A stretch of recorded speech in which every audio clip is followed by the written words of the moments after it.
right, everybody, there is absolutely outstanding cars competing for America's most beautiful roadster. Yep. Roy, welcome again to Rana's Radar. Thank Such you. a pleasure to have you on here. How have you been? I've been great, honey. How are you? I'm good. I'm good. How are you Good. feeling? Good to see you again. I'm tired. We had a busy couple weeks finishing up the car, and you know it's always exciting to come to the Roadster Show, see all your old friends, but I'm good. I'm excited to be here. We're excited about our car. Definitely no stranger to the Grand National Roadster Show, and you're here with something that truly stands out. I am going to say that, which is why I have approached you. Congratulations, 1934 Ford Roadster. Tell us and walk us through the build, please. Well, we're building this for, well, I should say we built it for Beth Myers from Pennsylvania, and this is the second car we've done for Beth. We did a 32 tub a couple of years ago, black with flames, and we were fortunate enough to win the show in 2024. So we're back here again with another beautiful car, and we're really excited about it. We've seen several of the Myers cars on the channel before. This is the third year that they have been involved at the Grand National Roadster Show. They won last year with the 36 Ford. Yep. And then the year before, you won, and that was the flame black 32 tub. Yes. There you go. So this year, Beth Myers' third year. I mean, congratulations. I think they've got outstanding taste when it comes to the cars, and it's varied, isn't it? Yeah, this is really a special car, and I'm excited about it because when we worked on doing this project together, we both had a love for a car that was built in 1951. It was on the cover of Hot Rod magazine, and it was called the Jack Morgan Roadster, but it was a Channel 34 Roadster, and it was bright yellow, and this is kind of an inspiration for this car. Okay. So it's not exactly the same, but it's similar. And Beth was familiar with the magazine as well? Yes. And it has a 37 truck grill on the front, and in 1951, Jack Morgan's car had a 37 truck grill. Now this one's been highly modified. If you look at it, in fact, let me grab the photo for you of the original car.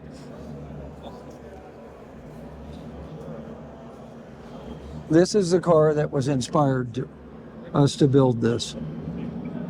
How long ago did Beth or yourself decide that this is what you wanted to do? It's been a couple years ago we started doing this project. And you know, this inspired you, Roy, but you've made it so much better. Well, you look at this car and you go, what can you do? It's like anything. We all look back in history at cars that were built before, back in the 50s or 60s, or even last year you see a car at the show and you go, great idea, maybe I can use that someday. And this was just something that was really special, and I've had it in the back of my mind for years, and when we started talking about doing this car, I said, let me show you something that I thought was kind of cool, and what do you guys think? So here we are. We took this car and we narrowed the grille and shortened it. This one's original, and it was never modified back then, but they didn't know back then, you know. Yes. It was a different era. So what did you start off with? Was it all steel or? It was a steel reproduction body built by Steve's Restorations. Okay. And we took the body from him and narrowed it 2 inches at the cowl, and the windshield's been narrowed 2 inches, and the grill shell's been narrowed 5 inches and shortened 3 inches. So there's you know, a lot of work that's been done. Some of the work here that you've just explained to us, Roy, you're practically molding the metal. Yeah. And when that happens, a lot of factors need to be taken into consideration, especially the front arms and the chassis. Yes. How did you go about that? Well, first of all, this grill is an original 37 Ford grill shell. Okay. Truck, 37 truck grill shell. So this is all handmade. This is aluminum, welded together, and then nickel plated. So there's a lot of work to that. All the doors and the deck lid, if you look at all the edges, they're all rounded here, down below. See how you see this is rounded here in the corners? That wasn't like that when Henry Ford built it. These have been all rounded, the deck lid, the rear quarter panels, this is all handmade. They've been raised up and re-radius to this size tire. So there's little things that you just unless somebody points it out, you don't see it. But what we do see is that it's appealing. It's very attractive. Yes. And it is the small little changes that has happened here, like just Yep. rounding the corners. Yes. That really makes it more appealing. And of course, such a wider cab inside, isn't it? Yep. It's a little wider. This area here has been pushed back a little bit.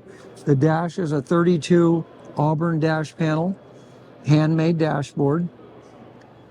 But that's an original 1932 Auburn dash panel. I actually had that panel for 35, maybe more than 35 years, and I donated it to the project. Hoarding works, everybody. That means I'm getting old. Hoarding works, 35 years.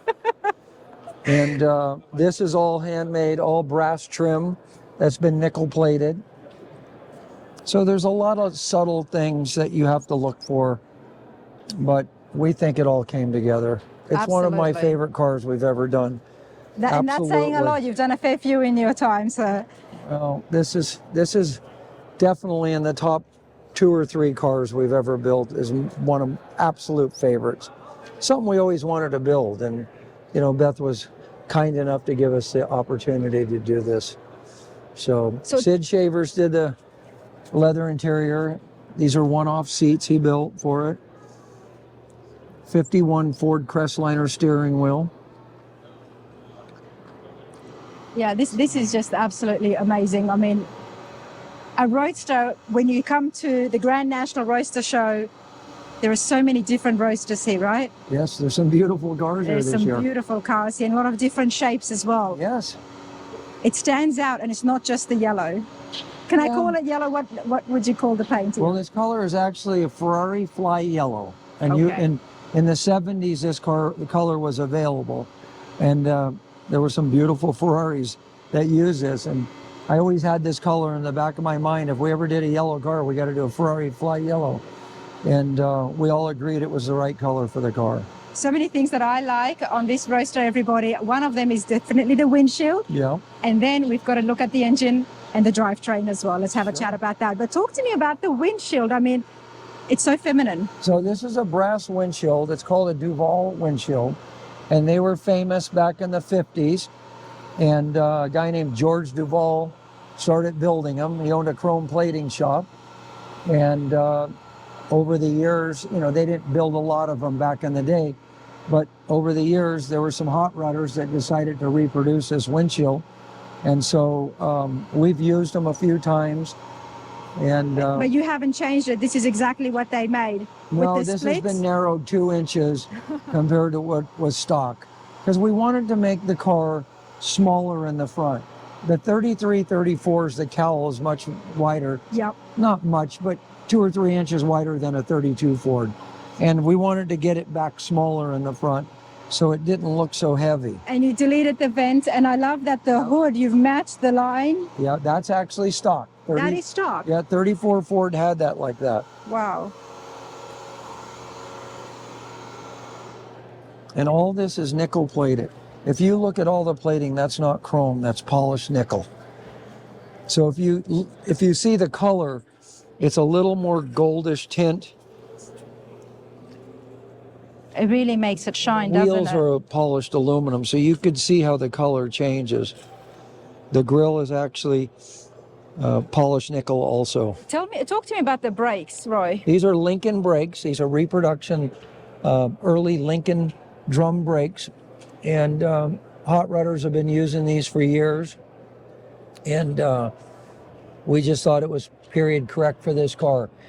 Basically, this car is supposed to be 50s, 60s style hot rod. And, you know, we wanted to go with the split wishbones and the tube axle and just make it a hot rod. You know, it's got a Winters quick change rear end, Championship quick change rear. And the engine is actually a very rare engine. There's only 2 of these ever made. The engine block is a 302 Ford, which there's been millions of those made, but these heads are prototype heads. They're 4 valves per cylinder. There's only 2 pairs of these built for a 302. And we were lucky enough to find these. And it's got the Borla fuel injection, EFI, electronic fuel injection. And so far it's been running great. We haven't had a chance to drive it a whole lot, but before we give it to Beth, we're going to put at least 300 miles on the car. To test everything out. We test all our cars. We put 300 miles on them.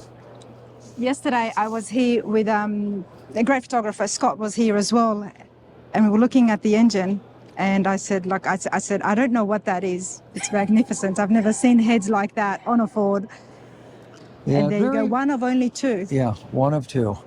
And how did they're you come extremely across it? rare. We were lucky enough to find them.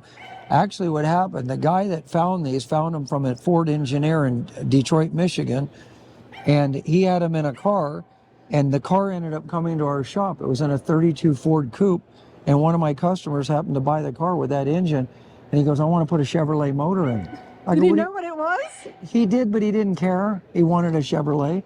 So I said, well, I might have a buyer for that engine. So we knew we didn't want to let it get out of our shop because we knew it was so rare. And the gentleman that sold it was a good friend of mine. And he just said, Roy, I just want to put a Chevrolet in my coupe, and you're welcome to this engine. So we were fortunate enough to get it because we knew that if it ever got sold, it would go away and we'd lose our opportunity. Never see it again. Wouldn't see it again. Now, Roy, there is so much work that has happened here to the Roadster, and all the channeling and the chops and the narrowing that you have done. Help us out here, folks at home, other builders who are looking to do a whole combination of different modifications to the body like you have done. Where would be a place to start? You mean where do you want to start talking about it? No, I mean... Well, you'd start with the body first. With the body, and then start to match, because the narrowing at the front would have had to happen after. Well, we knew in the beginning when we built the chassis, we knew what we were going to do. So we narrowed the chassis in the beginning, knowing that that was the direction we were going. Then, of course, it started with the body, channeling the body over the frame, and at the same time narrowing the cowl. So the back of the body still just like a Henry Ford built it, but we wanted to get the front end to come down smaller, like I was saying, more like a 32 or a Model A. The cowls on those two cars were much narrower. So we were trying to get it so it looked a little more streamlined. And, you know, you start with the body, and then you start playing with the grill. You cut it in half, and you start narrowing it until it looks right. You stop and go, is that right? Put cardboard, you know, lay out cardboard for where the hood is to get an idea what it's going to look like. And then, if nope, the grill's still too wide. Let's narrow it a little more. And that's just kind of how you do it. I mean, every hot rodder out there has gone through this. You just keep playing with it until you think you've got it right. And honestly, I think we have it right. It's honestly one of my favorite cars we've ever built, if not the favorite. I got to be careful how I say that. Because honestly, we've been so blessed with building some great cars, and you know, our customers are the ones who give it the opportunity to do this. You're very humble, Roy, but No, Roy but Brizio, without them, we couldn't do it. Your career in history, I mean, the work you have done, it's absolutely outstanding. And we're going to have a quick little walk over to the booth so you can get an idea if you haven't seen it. But if you're in the hot rodding world and you're not a newbie like me, you'll definitely know of the name. And the way you talk about it, for me, in my ears, in all honesty, I'm thinking to myself, it's still metal, sir. Yeah. And the way you are talking about is, I mean, to massage the front, the hood, to narrow it down. Okay, it's not in line with the grill. Go back to it. Yeah. Well, it's trial and error. It's a lot of work said in a very short sentences. Well, anybody watching your video that builds these cars understands totally. It just doesn't happen the first time. You constantly second guess yourself. You can go away, walk away, and a couple of days later walk back in the shop and stand back and look at it and go, it's not right. You know, we got to change this, or we got to change that. It's got to be higher in the back, lower in the front, whatever it is. You play with it until you get to this show, and you're still second guessing yourself as it's coming out into the open here in front of everybody. And you stand back and go, oh, did we do that right? Was there anything we could have done better? And you know, you'll always second guess yourself, but we think we've got it right. I think so. But the persistence factor is, I guess, one of it's key when it comes to building things of this high caliber. Yeah. The persistency to stay at it. Well, you got to have not settle. You got to have some talented guys, and I'm very blessed to have some great talented guys that have been with me a long time. Yeah. So this is a team effort. These cars are team efforts. Not one person can ever do any of this.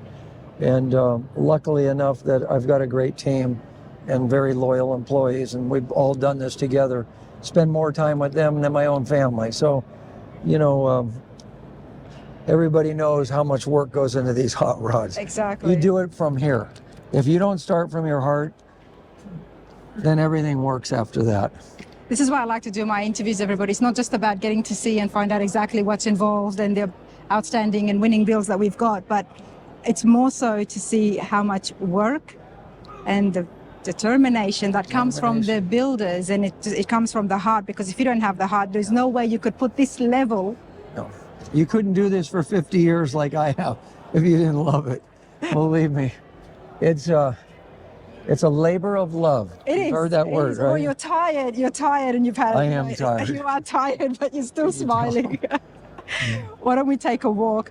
But this is beautiful. Thank you. Congratulations again to yourself, and of course to Beth Myers as well. I think I need to make a video of all of Beth's cars Beth's got some and put great it cars. all in one, because there's a fair few on the channel now. Oh yeah, great. We'll do it. Go visit the museum, Three Dog Garage. Yes. Her husband Ross have a beautiful collection there.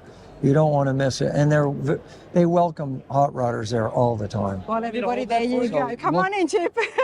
I'm look going at to get in here. I'm gonna hold Roy up. This is a I guy. think you might need it. This old man taught me everything I know right here. I apologize for that too. This thing's cool. What do Thank you think, Chip? I love it. Thank you. I was just telling my viewers that there is so much work involved, and the way Roy is explaining it, you know, we just had to narrow this, narrow that. I said, this is still metal. He's speaking about it as though it's just They make molded these brand new clay. now. Nah, don't listen to these guys. You can go to the dealership and pick one up. I Well, wish you're you doing could. it. It'd been a lot easier. I'm going to be interviewing Mr. Foose as well, so feel free to come and crash his Yeah, interview. I will. You should. Anytime. It's my Kick butt. my feet out from under me and take over. I have to go in there and All right, go do your do thing. some business. Some business. Sorry I'll to see you soon, interrupt Chip. No, gosh. Let's go walk over right, to we're your done? booth, Roy. All right, everybody, if you haven't visited or haven't been to the Grand National Roadster Show, it's definitely something to add to your list, because as well as the cars, you get the booths. And of course, nothing speaks more of the builder and their style than their booth at the show. Right, Roy? Yeah, for sure. You've got quite a big space here.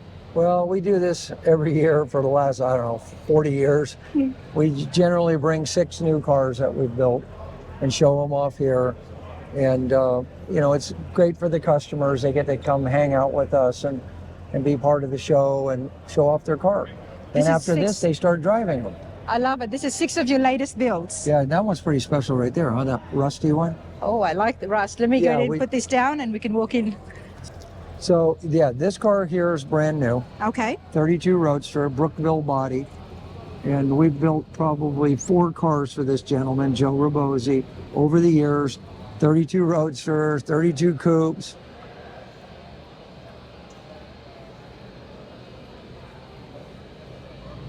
This is beautiful. He's got a very understanding wife.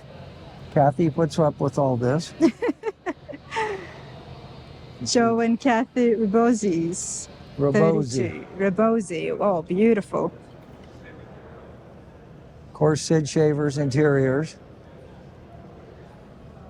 How many workers do you have on your team, Roy, at the shop? Right now, it's the smallest we've ever had, and we got 7 guys. We've had as many as 17 over the years, and Wow. you know, we're not building as many cars as we used to.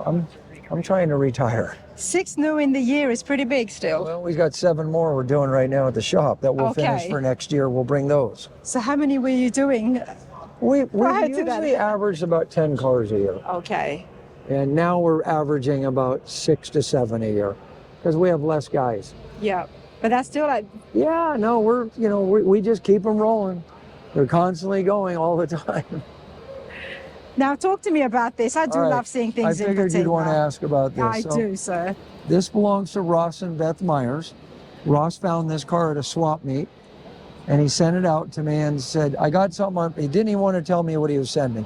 It just showed up, and he goes, it's pretty special, Roy. And when it got there, I go, what do we do with it? And he goes, whatever you think. And I go, well, it's too rough to bring it back. It just was so much work. So he said, well, let's just build a new chassis underneath it, and make it so we can drive it, and we'll just leave it rusty.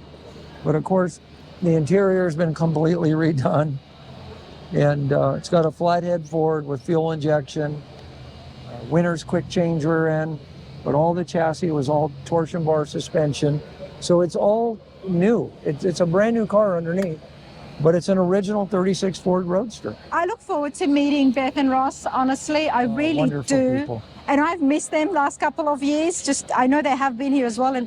Oh yeah. But I have to meet them because just before we were talking about the variety, their taste, and the variety of cars that they've got in their collection. And I would never have imagined a patina in the mix. Well, nobody would imagine it because Ross has beautiful cars. This 33 coupe here belongs to them also. We just finished that car. Now, I do have to ask yourself, Roy, we have had a look at so many different patina style builds and trucks and hot rods. And I always want to know how people like to maintain the rust, what to do when it comes to keeping it this way. Let it rust. Let it rust. Let it rust. Let it rust. No, we did hear that, you know, so a lot of people like to seal it, but rust never sleeps. Let it rust. It just goes on and on. Yeah, this came to us. What you see right here, this body that's rusty is what it came to us looking like. Same bumpers, and honestly, we pulled it off the original chassis, repaired all the rust that needed structural work, and built a new chassis for it and put it back on. But, because if I meet the Myers, I would be asking Ross, you know, tell me the draw and fascination to come and pick this up. Well, people will get a kick out of it because more than anything, they'll come by our booth thinking that everything we build is beautiful, and they'll look at this and they'll go, not everything they build is always beautiful, but it's really cool. It's got a great look. People love it. And I love the fact that everything is intact. yeah, yeah. And it was at a swap meet. It was at a swap meet where he found it. Yeah. Wow. Yeah. So that 33 coupe is Ross's. That one. This is a 36 Cabriolet, and we just finished. This is brand new. We've driven it around the block twice. Oh, wow. And if you want to look at the interior, gorgeous interior, another Sid Schaefer's interior. Oh, wow. Look at this.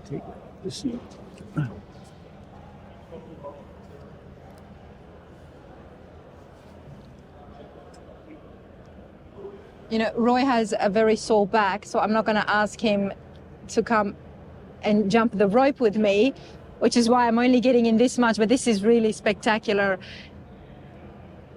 Sid Shavers does all of your builds. I'm sorry? Sid does all of your Sid builds. has done all our builds, yes. There's been a couple times that he just couldn't handle all the work because we were doing so many cars, but he's done 99% of our cars. So he's upholstered 300 plus cars for us. Wow. And the 36, what's the power plant in there? This has got an LS. Don Hardy from Floydada, Texas, built the engine. It's an LS3 with Holley fuel injection. Got 2 throttle bodies. Don Hardy does some phenomenal work when Yes, it comes he to does. the engines, the creativity in that man. It's just, yeah. Don's done a lot for us. He's constantly building engines for us. Yes. And of course, all Don, the other guys. his son is doing it now for you. Yep. Yep. And most of the guys in the industry here are using Don for their LS motors, and they do a great job. Well, you will be seeing Donald Hardy, Don, in Texas. We are going to be having a look at the shop and Good. and getting him involved. So stay tuned for that. That'll definitely be one Tell of the him I said stops. hi. Now this one has an LS3 also, but this is an original, right from the factory, GM crate motor. And this is a 36 3-window coupe. This belongs to Mark and Diane Hers from Oregon. We just finished this, and they're going to see it for the first time tomorrow. Oh, that'll be Never seen exciting. it. Yeah. And it's been chopped 1.5 inches. An inch and a half. Yep, barely. So it'll take guys to walk by this car and go, and if they know a 36 Ford, they're going to go, something's different. I don't know what it is, but something's different. But it's only 1.5 inches chop. It's such a subtle change. It's so subtle. It's that such a honestly, subtle change. most guys won't get it. They'll look at it and go, I didn't realize they looked like they were a little bit chopped. But Because when they say, if you're going to chop it, just make it noticeable, and because you're putting all that work and effort in, but at the same time, no, he just wanted a gentleman's chop. a gentleman's Again, chop. Sid That's a Shaver's term I haven't interior. heard before. 40 wow. Ford steering wheel. Classic gauges. Of course, it's got air conditioning, power steering, automatic. This is all full Kugel suspension. This is all independent suspension, both these 236s. So these cars will drive really nice. They'll ride really comfortable. And that's a big factor. And that when it comes to restoring or building these hot rods, street rods from the 30s and 40s, making that suspension to modern day standards. Yeah, make them modern. Yeah. Now this one has a flathead Ford with a supercharger. And again, those are Ferrari Lusso bucket seats from an early Ferrari. And all done in leather. But this is an original 33 Ford. And this is actually Ross's first hot rod that he ever owned. Wow. And a dear friend of his, Jim Cherry, built this car for himself. And I guess Ross bugged him enough to say, someday sell me that car. And Ross has owned this for years. And he just had us freshen it up for him. But Jim Cherry built this car, I'm going to say in the early 90s. And we just basically took it all apart, and I'll call it restored it. That's about it. So Jim gets the credit for building this car, and we just restored it for Ross. I love the yellow wheels. Yeah, they're great. I really do. Yep, that was Ross. He picked out the color and what he wanted, and it's got a vintage flavor, but it's chopped three So his inches. first hot rod, you said? This is the first hot rod that Ross bought, yeah. His first love that Troy did for him years ago, the coupe, that was his first car. Okay. And it became a hot rod, but when he first started getting into buying hot rods, this was the first hot rod he bought. But the first love was his first car that eventually turned into a hot rod. Wow. And now this car here is 20 years old, and it belongs to a dear friend of mine. He's 87 years old, and he still drives it everywhere. Oh, I love and that. unfortunately, he's had some health issues, so he's not here with us this weekend. But we said we wanted to bring it for him because he was going to come hang out with us this year, and he just wasn't able to make it. But he's been driving this car for 20 years. And we're in the same hot rod club together, and you can see it's gone to Canada, two or three times? 3 times. And him and his wife, Matilda, they go everywhere in this car. Well, it's very well maintained. Oh, yeah. He is so meticulous. I And can see. he has a great grandson that details it for him. That explains it. Yeah. Okay, the boy's doing a fabulous job. Yep. Look at this little pinstriping on the louvers. Just freshened up the pinstripe for the show. We just pinstriped the whole car. But this paint's 20 years old. Wow. Beautiful. And it's got close to 30,000 miles on it. So, yeah, it's just spectacular. Roy, what is next for you? retirement. No. Yeah, I want to retire. No. We're going to see 6 other I cars. want to hang next out year. with all my buddies and come visit guys here. I'll come next year. We'll bring cars again next year, but I think after that, I'm going to try to wind it down. And I only because I want to, I just want to go out and enjoy this stuff more. I don't get to travel in my own cars enough. I have hot rods that we do cross-country trips in. We try to do at least one a year. But I want to do more of that, and I want to go visit my buddies that do this stuff while they're still doing it. And, I've had a great run, 50 years. Next year will be 50 years for me. 50 years. I've had some wonderful people to work for, and I've had some wonderful people that work for me, and I've had a great run. And I'm so glad that I was able to connect with yourself last year and get you on the channel for the first time and then see you again. And I do hope to come out to the shop as well. Oh yeah, you got to make it out there. I have to make it out there. And But I'll still keep coming to the shows and Yes. visiting my friends and being a part of all this. I'd never stop doing that. but I need to get some rest. I'm not surprised. You've done a lot There's a lot. and you've got a lot going on. You But do this for 50 years and turn out 10 cars a year. It's a lot of work. you're still smiling about it, which we love. So Yeah, except for my back's falling apart. I know. I do appreciate this, No Roy. problem. Thank you so much. Oh, you're welcome. Congratulations again. All right. Thank you. Thank you very much. Thanks.